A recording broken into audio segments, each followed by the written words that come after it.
السلام عليكم أصدقائنا أصدقاء شركة سندباد، وزي ما وعدناكم بنكمل معاكم وبنبدأ معاكم شرح تفصيلي لرحلة دهب الجميلة الاقتصادية اللي هي في منها 4 أيام و3 ليالي، وفي منها 5 أيام و4 ليالي.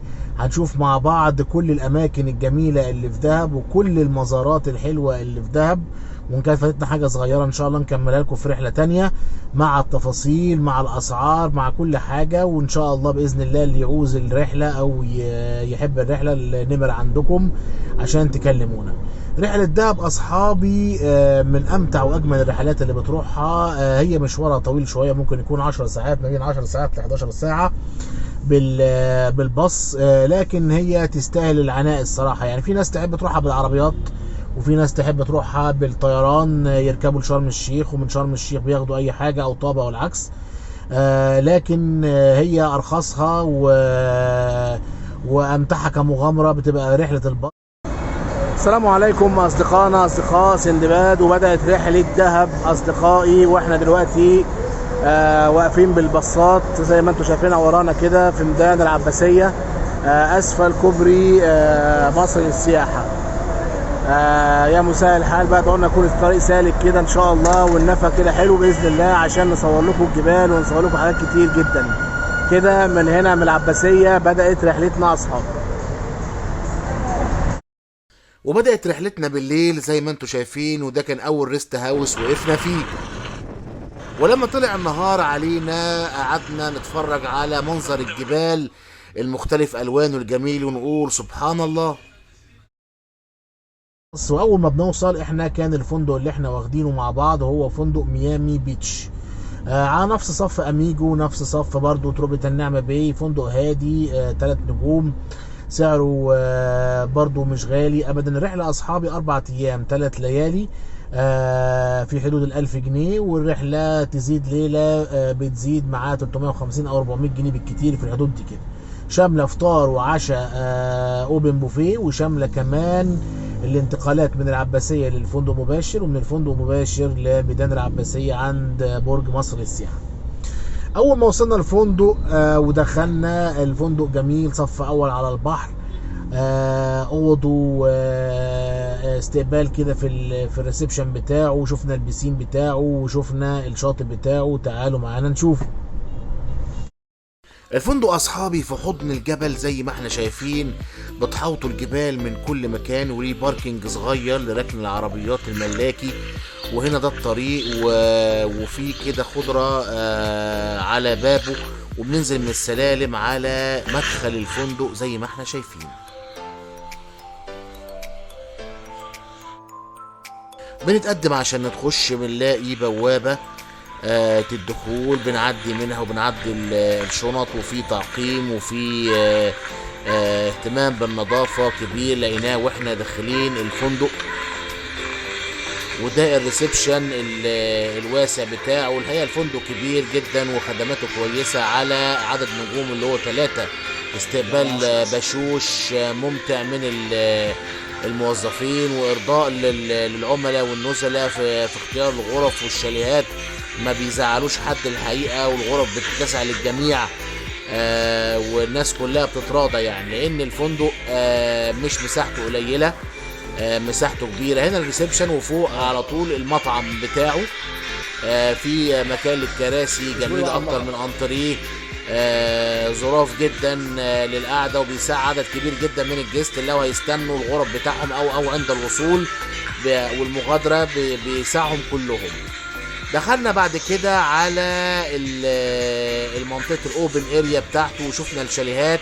الشاليهات عبارة عن دورين فقط، دور ارضي ودور علوي، مش اكتر من كده. في مكان واسع للمسرح لو هيتعمل حفلات او حاجة، واضاءات خافتة كده بتبقى جميلة بالليل، وانتشار يعني مش قليل للخضرة في المكان. وحمام سباحة مش كبير قوي ولا صغير، حمام سباحة متوسط، وفي بريدج كده بيتوسطه، وبعد كده حمام السباحة الصغير بتاع الأطفال. بنتخطى المكان ده بنلاقي فيه كراسي وترابيزات حوالين حمام السباحة، بتبقى بالليل قعدتها جميلة جدا طبعا وعلى الأضواء الخافتة. وهنا في بار جميل ممكن يديك المشروبات المنعشة وانت في حمام السباحة، وبرضه بيقدم لك نفس المشروبات المنعشة وانت بالليل، الشاي القهوة الحاجة الساعة كل حاجة. وكمان في بند جميل للشيشة.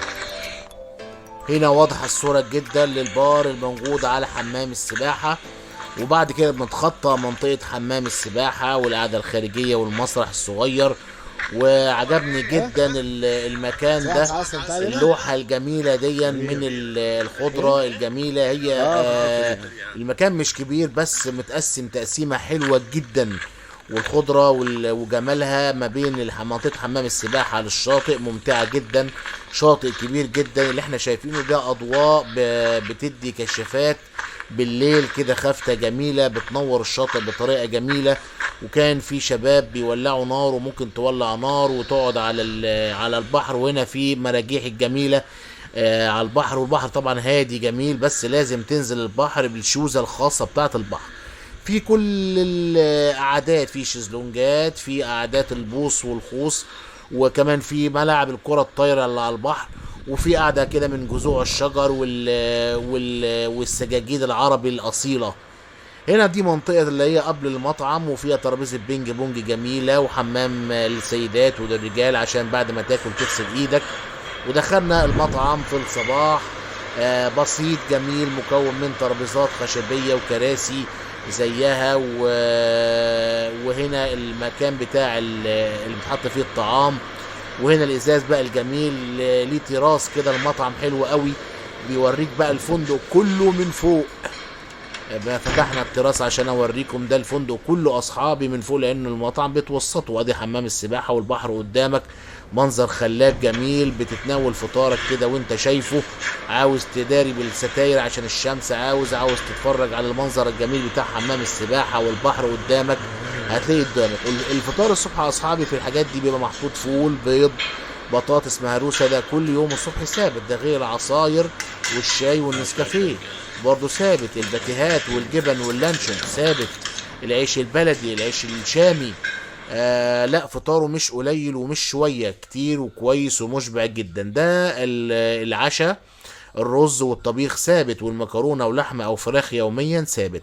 الفطار من 7 صباحا ل8 عشان اللي هيروح الدايفنج بتاعه ويلحق. وبعد كده العشاء من برضو 7 مساء ل8 عشان اللي جه من رحلات. وده الحلو الحلويات اهي. الحقيقة كان بوفيه زاخر جميل جدا، ما كانش ناقصه حاجة. الغرف بتاعته مكونة من أساس أنيق عصري كويس، وفي تلفزيون ظريف. أنا دلوقتي في التراس بتاع الفندق ميامي دهب، وزي ما انتوا شايفين كده الشاطئ بطول الفندق شاطئ تقريبا 1000 متر، كيلو ونص. ولسه كمان هنا برضو مساحة كبيرة. طبعا انتوا شايفين الفيو خرافة.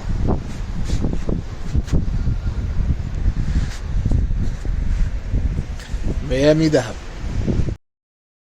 ده التواليت بتاع الغرفة، الحوض والرخامة عشان يتحط عليها المناديل والصابون والشامبوهات الصراحة خدناها. وهنا الدش والسخان المية السخنة. طبعا هو مش واو، لكن بصراحة على السعر وعلى الفندق لا ممتاز جدا بالنسبة للسعر. ما حبيتش برضو احرمكم من لحظات الغروب في التراس الجميل اللي احنا كنا نازلين فيه في الفندق. طبعا دي افضل الغرف، لكن في طبعا برضو غرف داخلية هنا بتبعد شوية عنها، كلها بتشوف البحر لان هي بتمتاز بالورب. فكل بلكونة حتى لو جوه شوية بتشوف البحر بس بصورة ابعد، يعني مش حاجة احسن وحاجة اوحش. في غرف برضو داخلية لكن هم ما قعدوناش فيها، دي بتبقى في الموسم الكبير. كلنا قعدنا في غرف جميلة بتشوف البحر. ودي صورة الشمس وهي كتلة ذهبية نازلة في البحر بتخليه ذهبي زيها. ودي الكشافات اللي بتدي اضواء بالليل خافتة. المنظر من هناك يا جماعة يجنن، وفعلا ذهب للاستجمام والمتعة والراحة.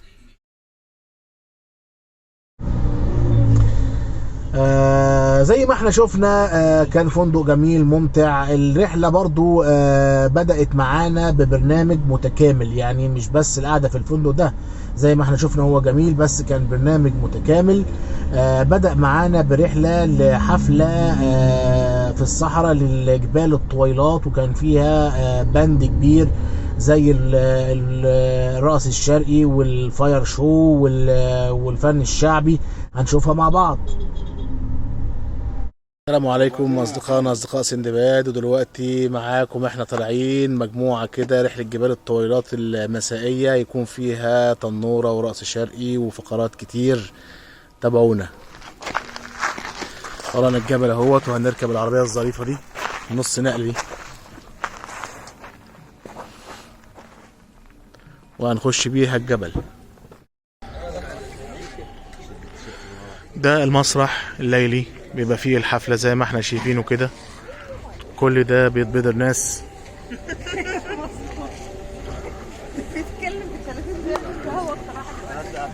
وده المسرح اللي بيبقى فيه الفقرات. وبصراحة كانوا حامين جدا، وأول فقرة قابلتنا هي فقرة الرقص الشرقي. كانت فرفوشة جدا وفرفشتنا كلنا، لأنها كانت عاوزة الجمهور كله يتفاعل معاها على المزيكا. عيش يا جميل، فرفش معايا، طبل يا عمار.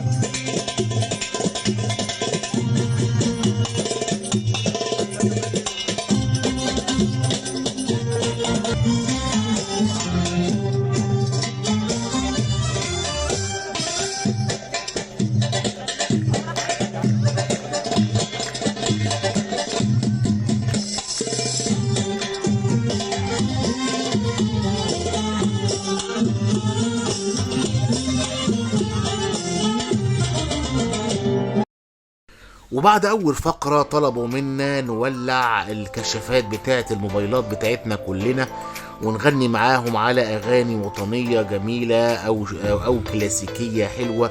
وده ادى جو خلاب، وخلى كل الجمهور او كل الجست يتفاعل مع بعضه، ويحس ان احنا مع بعضنا بنغني سوا شوية وعلى الدي شوية. ادانا جو جميل، وحسسنا بجو الحفلة الجميل وسط الصحراء الخلابة مع ضي الموبايلات الجميل، فيديك احساس كده بطاقة ايجابية رهيبة اثناء الحفلة. وفي اثناء ما احنا شغالين معاهم على الاغاني بتاعتهم وضي الموبايلات، فاجئونا بشيء رهيب، وهو الفاير شو. كل الجبل اصحابي نور بالاحتفالات النارية الرائعة اللي هم عملوها واللي انتوا شايفينها قدام عينيكوا دي. وكانت لحظة جميلة جدا، كلنا طلعنا حس كبير رهيب من المفاجأة الجميلة والنور اللي فاجئنا في الصحراء الجميلة، والاشكال الرائعة اللي بالنار اللي عملوها قدامنا، وخلونا كلنا طاقة ايجابية وانبساط جدا بالحفلة واجواءها الرائعة. هي كانت انغام واغاني جميله وكتيره. انا طبعا ما اقدرش ان انا افتح الصوت، عشان انتوا عارفين طبعا الحاجات دي بتبقى محميه بموجب الطبع والنشر والحاجات دي، مش عايزين نخش في اخطاء. لكن انا اكتفيت ان انا اوريكم المنظر الجميل دوت واحكي لكم عنه. كفايه ان انتوا تشوفوه. طبعا هو جميل جدا على انغام الموسيقى وعلى الاغاني بتاعتنا الجميله الرائعه. لكن برضو انا حطيت لكم نغمه هاديه جميله عشان تعيشوا معانا الجو وتعيشوا معانا اللحظه الجميله.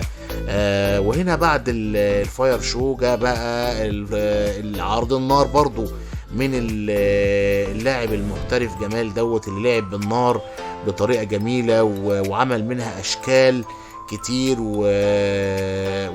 ويعني جرأة رهيبة على النار، وان هو بياكل النار ويطلعها من بقه. وكان برضو عرض مميز جدا وجميل، وجاب الولد الصغير دوت ولعب حواليه بالنار، والولد كان واقف متماسك جدا. اكيد هو كان خايف من جواه، بس هو تماسك تماما. كل ده على ضي القمر الجميل وجو الصحراء الخلاب، ادانا طاقة ايجابية وادانا انبساط كبير بالجو والحفلة مع عرض النار. اسيبكم تتفرجوا عليه وتتمتعوا بيه زيي. الحفلة أصحابي كانت فقراتها كتير وكبيرة، وكنا بنتحرك في حدود تبدأ في حدود الساعة 10 وخلصت حوالي الساعة 2 بالليل، وكلنا انبسطنا منها جدا، وكانت ب100 جنيه. أنا شايف إنها طبعا بالانتقالات من الفندق للمكان والعودة، أنا شايف إنها رخيصة جدا وممتازة جدا.